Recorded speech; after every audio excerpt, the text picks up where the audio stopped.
The US president has strongly praised the signing ceremony of normalization deals between the United Arab Emirates, Bahrain and Israel. Donald Trump says this is peace in the Middle East without blood. It's been blood all over the sand for decades and decades and decades. Exactly whose blood Trump was referring to was quite conveniently left out of the text of the agreements and the whole ceremony altogether. The so-called peace deals fall short of, well, exactly that, a peace deal. The UAE and Bahrain have never been at war with Israel. On the contrary, cooperation in the fields of intelligence and technology have been on the rise for some time now. It's not, of course, it's not a peace deal. It's merely the word peace deal is just a reference, really subconscious to Trump's deal of the century. That was going to be his peace deal to solve the Palestine-Israel issue, but that failed. The Palestinians who have been suffering from decades of Israeli aggression and land theft were barely remembered at the ceremony. Before the ink even dried on the so-called peace deals, Israel was bombing Palestinians in the besieged Gaza Strip. This was really a follow-up to the Palestinians rejecting his deal of the century.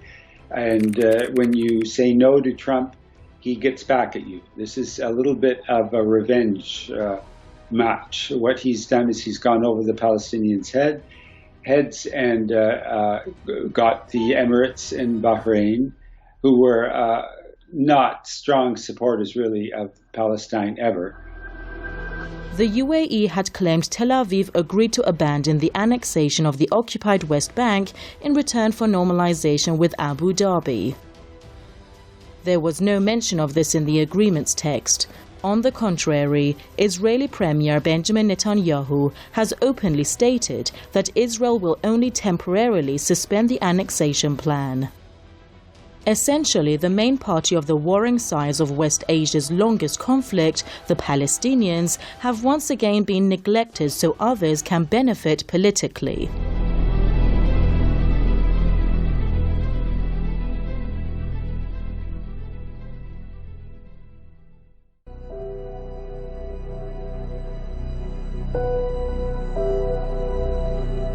Trump isn't the only leader to benefit politically from the normalization agreements. The Israeli Prime Minister also has a lot to gain. Like Trump, Benjamin Netanyahu is under fire for his poor handling of the coronavirus outbreak. He is also under pressure over a number of corruption scandals. As for the UAE and Bahrain, their rulers may have formally recognized ties with Israel. Wide-scale protests and opposition in Bahrain indicate the people are against such agreements. However, both Bahrain and the UAE are monarchies, and they make the decisions, not the people.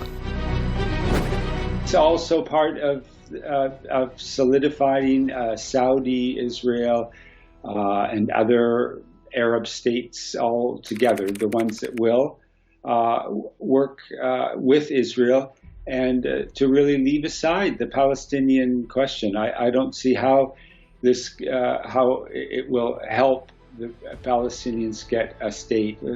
That's not going to happen. It's a day of rage for the Palestinian people and the Islamic and Arab world, a day of humiliation and insult for the leaders of Bahrain and Emirates who are normalizing with the Zionist occupation.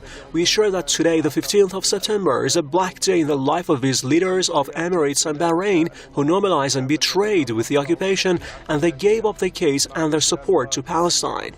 The Palestinian Prime Minister has described the signing ceremony as a black day. Mohammed Shattaya says it just added to the calendar of Palestinian pain. Meanwhile, the Israeli regime continues its attacks on the Palestinians, its bombing raids in Syria, and its violations of Lebanese airspace. Critics say the normalization agreements will only embolden the regime to continue down the path of regional instability.